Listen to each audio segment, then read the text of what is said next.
Today I'm gonna show you how you can make money with GitHub, and I will tell you exactly what you need to do and why people would want to sponsor you. Let's get into this.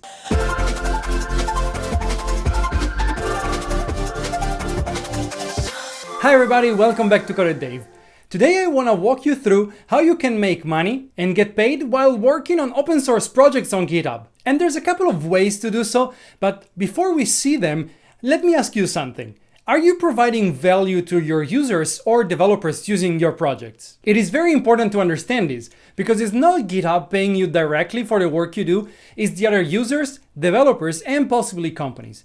If you create or manage a project that is useful for the community, or perhaps you have a library and people use that because it's valuable, then they may decide to send you some money to sponsor you for your work.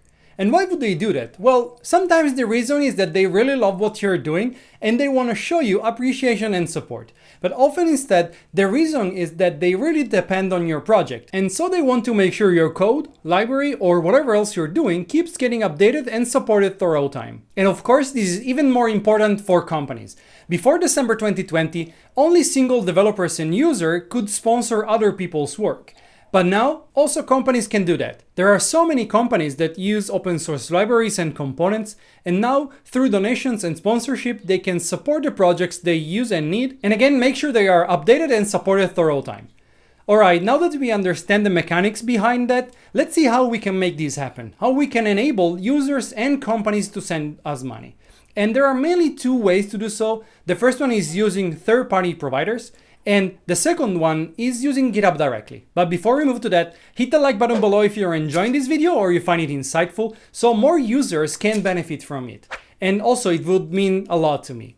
Right, let's jump into GitHub and make this happen. Alright, as I mentioned before, there are two ways to get money with GitHub. Using third-party providers and using GitHub directly. Let's see first how to do it when using third-party providers. Let's say I have this project over here that I want to somehow monetize. What I need to do is go into the settings, scroll down to the features section, and here we have this sponsorship. So first thing we have to do is to enable the sponsorships, and then we can set up the sponsor button. So it's really easy.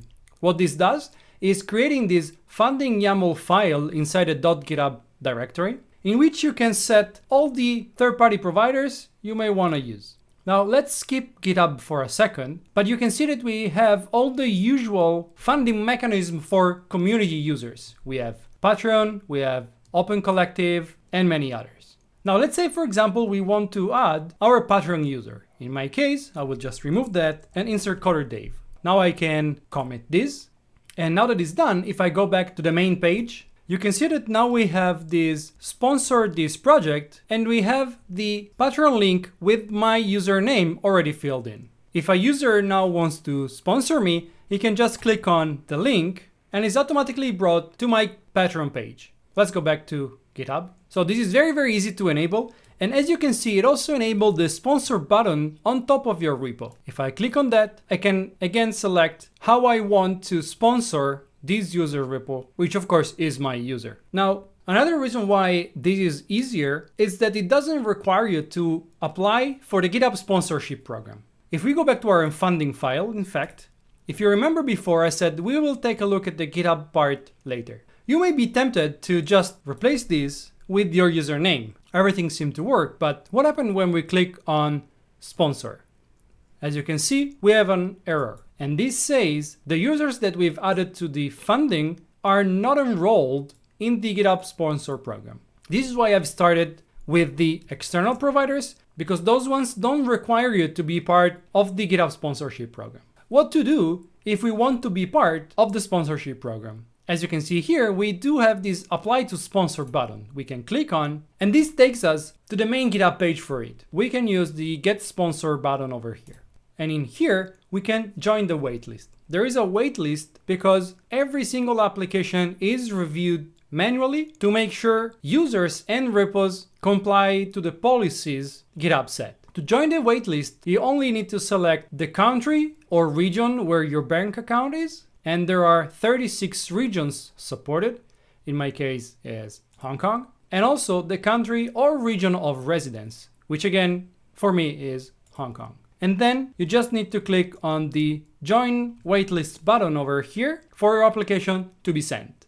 After you click the Join Waitlist, someone from GitHub will review your application, will review your information, and will open up for you the second phase of the application. Now, I cannot show you directly the second phase of the application. What I can show you instead is my user where I do have the sponsorship enabled because the form is the same, it's just already filled. Let's move to my other user. Alright, as you probably know if you're following this channel, this is my main user. I have this sponsors dashboard button over here. If I click on it, it will take me to indeed the sponsor account. And this is exactly the same kind of page you would see when the second phase of your application is opened up for you. The only difference, as I said before, is that I already have all the information filled in, as you can see from the green ticks and the active label over here.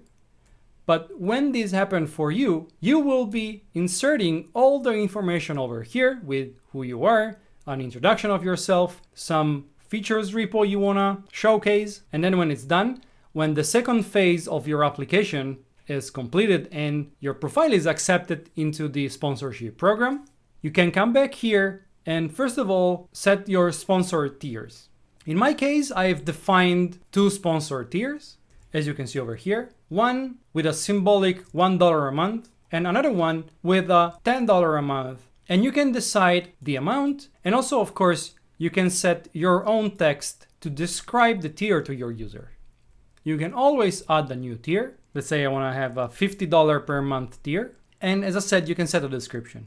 You can save it as a draft or publish it. I'm not going to publish it right now, but I think you got the idea. You can also, of course, change one of the tiers you have. You can change the description, but you cannot change the tier price. And the reason for this is that this pricing tier has been already published. So I guess it makes sense because if someone already subscribed to this tier or has seen it and is considering subscribing, you don't want to change the details for them just out of the blue. What you can do though is retiring a tier, which means that the users that are in that tier, if you have anyone subscribing to that tier already, will keep sponsoring you with the same amount. However, no new users will be able to join that tier. Finally, you can set your goals. And when setting a goal, you can either target a number of sponsors or a certain amount. In my case, I decided to set a goal for 10 sponsors, but you can also change it to a certain amount per month that you want to reach. And in the description of your goal, you should also say why you think that that goal for you is important and what you would do when you reach that goal. For example, if you set a goal for $2,000 a month, you may want to say that if you reach that $2,000 a month, you will resign from your work and dedicate completely to the open source project you're working on or something like that. When you're going through all of that, you can enable the sponsorship in your repo, as we've seen before, using your username. And what that does is when you click on sponsor, you will have here this GitHub sponsor button, and same thing on the side of your repo as we've seen before. And when you click on it, or when your user click on it, we'll see your GitHub sponsor profile in which there are all the information you've provided in your sponsor dashboard. They can see your goal over here. They can see the tiers you've defined. And of course, they can select a tier they want to subscribe to and eventually sponsor you. A very cool thing GitHub does is prorating the amount. For example, as you can see here, I've selected the $10 tier. However, since it's the 11th of March, GitHub, if I decide to continue with the sponsorship, will charge me only $7.41. And then on the next billing cycle, I'll be charged the $10. So this is pretty cool, isn't it? Just to recap, as I said before, you have two ways to sponsor your project and to make money on GitHub: through GitHub directly or through third-party providers like Patreon or even custom links like you see my PayPal me over here. Remember that you need to apply for the sponsorship program before you can enable it. And as I said before, remember that you need to be providing value to your users and your community. If not, most likely they will not be interested in sponsoring you and sending you money. Also, let me know in the comment section below what you think about the sponsor program, if you are already into it, and if you're already receiving money from your users. You may also want to consider watching this video right here because it contains a lot of insights on how you can use GitHub like a pro. But that's it for me. Thanks so much for watching, I really hope you enjoyed it. Hit the like button below, subscribe if you haven't already, and I see you in the next video here at CoderDave.